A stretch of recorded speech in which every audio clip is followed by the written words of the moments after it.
Grabe.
Yan po ang mga tinabasan ni Kuya Ponyong.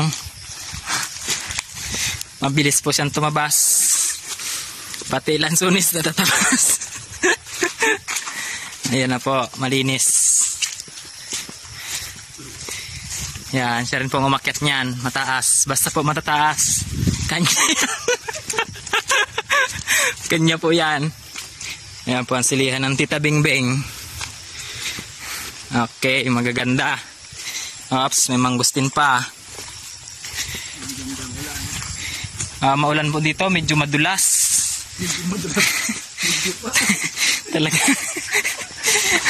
Talagang napakadulas pala.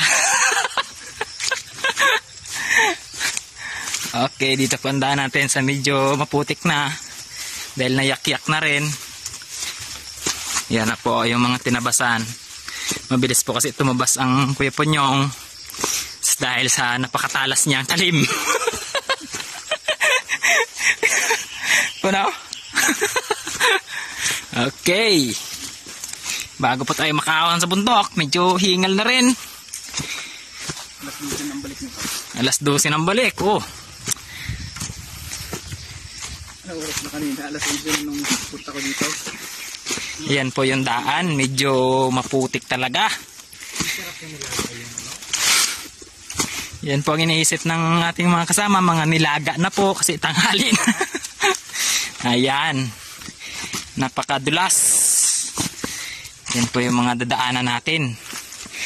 Kukuha po tayo ng poste dito sa taas. Idol. Mga idol. Oops, medyo kakapit ka lang po ng kaunti at talagang napakadulas na po. Idol. Mga idol, kasi po maulan. Oops. Maulan po talaga kanina. Halos maghapon, sabi ni Mang Tani. Oops. Kailangan po nating yumapak sa may mga tuod para hindi tayo madulas. Okay, mga idol. Okay, mamaya pa ipapasilip ko siya ang Kuya Ponyong. Dahil siya po ay medyo nagpapahinga na. Ayan na po siya. Oops, hakbang pahinga. Okay po, medyo hinihingal po talaga siya. Ayan po, nakasilip niya na ang Kuya Ponyong. Pala hindi naka-record po. Ganda na sana ng smell ng Kuya Ponyong. Okay. Ohoy. Ayan po yung mga tinabasan natin. At ng Kuya Ponyong. Sa napakatalim niyang sandata. Ayan po yung bubuhatin natin mamaya. Ayan. Tsaka ito po. Bubuhatin ng Kuya Ponyong. Medyo mabigat po yan. Sariwang sariwa.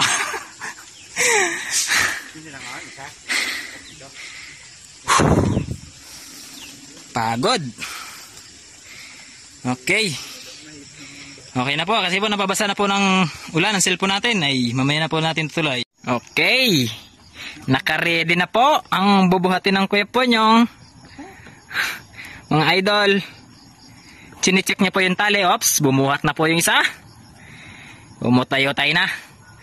Ops, Sinisigurado po ng Kuya Pon yung tali ng kanyang bubuhatin. At saan siya po talaga napakabigat. Mga idol. Sariwang sariwa. Oops, yan na po. Bubuhatin na po yan. Oh, napakalakas. Oops. Okay, buhat na po tayo.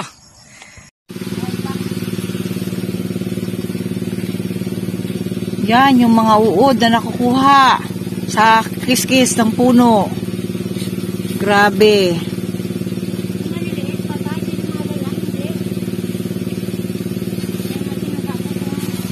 Hindi yun din yan. O, nakasabit yung mga ano no?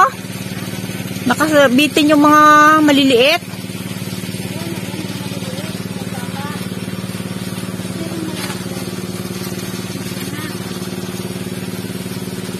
Ang silihan ko.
Talaga palang ano no, sirit oh, sawang-sawa.